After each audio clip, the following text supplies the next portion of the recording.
नमस्कार दोस्तों, मेरे इस कहानी के चैनल पर आपका बहुत बहुत स्वागत है।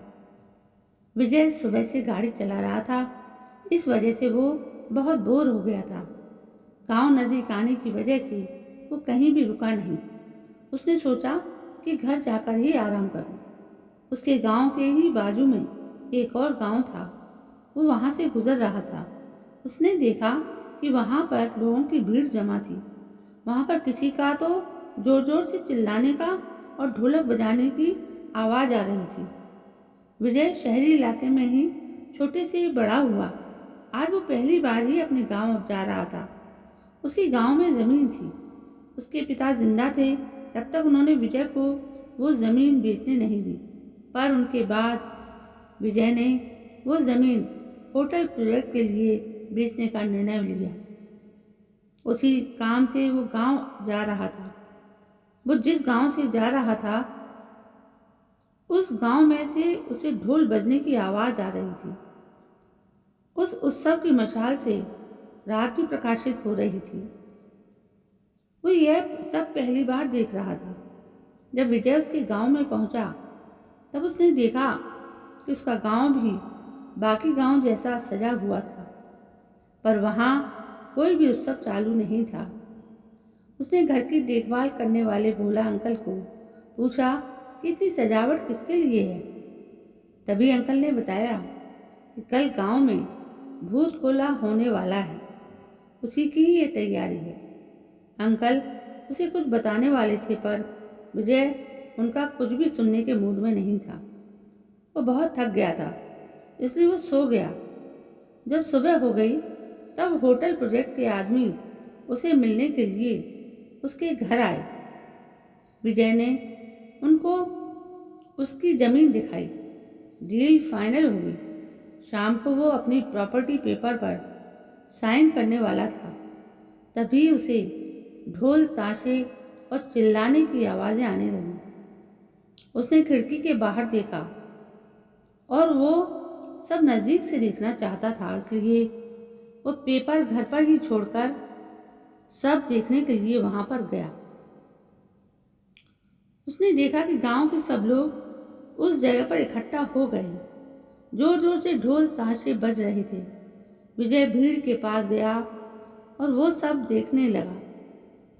उसने देखा कि एक इंसान रंग बिरंगे कपड़ों में हाथ में मशाल लेकर और अलग तरीके से नाच रहा था। गांव के सब लोग उसके आगे हाथ जोड़कर खड़े थे और कुछ तो उस इंसान को पूछ रहे थे। विजय उसका चेहरा देख नहीं पा रहा था, क्योंकि उसकी पीठ विजय की दिशा में थी। विजय की समझ में आए उसके पहले उस इंसान ने अचानक नाचना बंद किया और उस भीड़ से विजय के पास गया और विजय की तरफ देखने लगा। उस इंसान को इतना नज़दीक से देखकर विजय डर गया। उस इंसान के चेहरे पर पीला रंग लगाया हुआ था, शरीर पर अलग अलग जेवर और सिर पर जंगली जानवरों का मुखौटा था। ये सब उस इंसान को अलग दर्शा रहा था। वो इंसान विजय को बहुत देर तक देखता रहा और अचानक वो विजय की तरफ देखकर जोर से चिल्लाया। उसकी आवाज़ सुनकर विजय डर गया। क्या करूं, उसे समझ नहीं आ रहा था। तभी वो इंसान जंगल की दिशा में भाग गया। उसके जाने के बाद गांव वाले विजय की तरफ आए। विजय को उनके चेहरे पर अलग ही डर दिखा। वो सब डरे हुए थे। सब लोग विजय को सावधान रहने को बोल रहे थे। उसके साथ कुछ तो महाभयंकर होने वाला था, पर विजय को ये सब गांव वालों की व्यर्थ बातें और अंधश्रद्धा लग रही थी। वो वहाँ से सीधे उसके घर गया। उसके पीछे पीछे उसके अंकल आए। वो बहुत डर गए थे। वो विजय को बोले, जो अभी तुम्हारे पर चिल्लाया वो पंजूरी भगवान थे, जो गांव के लोगों की और उनकी ज़मीन की रक्षा करते हैं और तभी सभी विपत्तियों में लोगों की रक्षा करते हैं। वो हर साल भूत खोला में आकर गाँव वालों की अड़चन को दूर करते हैं और उनके आने का आनंद से हम ये उत्सव मनाते हैं। अंकल विजय को बोले कि वो तुझ पर चिल्लाया, मतलब तुम जो ज़मीन होटल के लिए बेच रहे हो उसके विरोध में पंजूरी भगवान है। यह सब सुनकर विजय जोर जोर से हंसने लगा। अंकल विजय को समझा रहे थे कि तुम अगर पंजूरी भगवान के विरोध में जाकर यह ज़मीन बेची तो तुम्हारी ज़िंदगी को धोखा हो सकता है। अंकल का यह बोलना सुनकर विजय रूम में आकर प्रॉपर्टी पेपर लेकर उन पेपर पर साइन करके सोने के लिए चला गया। विजय गहरी नींद में था। नींद में उसे एक आवाज़ सुनाई दी। वो आवाज़ वैसी ही थी जो उसने शाम को भूत खोला में सुनी थी, पर हर वक्त वो आवाज़ किसी के कोने की थी, किसी के रोने की थी। विजय डर गया। वो उस आवाज़ का पीछा करने लगा, लेकिन उसे दूर दूर तक कोई नहीं दिख रहा था। उतने में हवा में से आग का एक भार विजय के पास आया और वो आग में से पंजूरी भगवान उसके सामने प्रकट हो गए और जोर से चिल्लाए। ये सब देखकर विजय पसीने से लोथ-पोथ हो गया। वो भागकर उसकी गाड़ी में बैठा और वो गांव छोड़कर जाने लगा। वो जंगल के रास्ते से जा रहा था।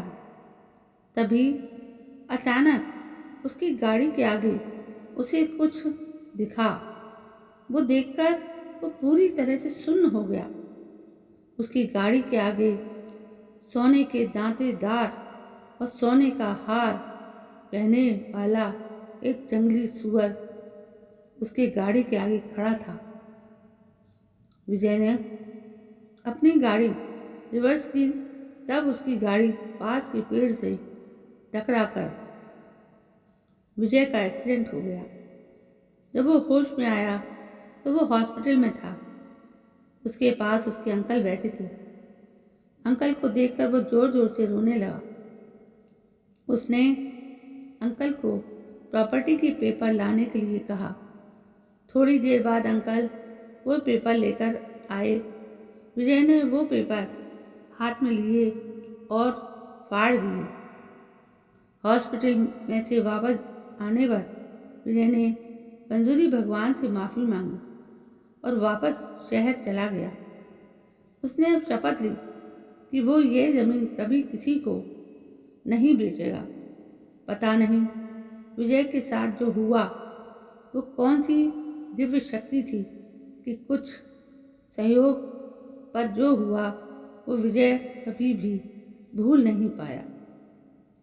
तो दोस्तों, ये थी ऐसी कहानी जो थोड़ा सा दिल दहला देती है। दोस्तों, कहानी कैसी लगी? ये कहानी पसंद आई हो तो प्लीज़ मेरे इस चैनल को सब्सक्राइब करें, लाइक करें, शेयर करें और कमेंट भी करें। कल मैं फिर हाजिर होती हूँ एक नई कहानी के साथ। तब तक के लिए जय हिंद, वंदे मातरम।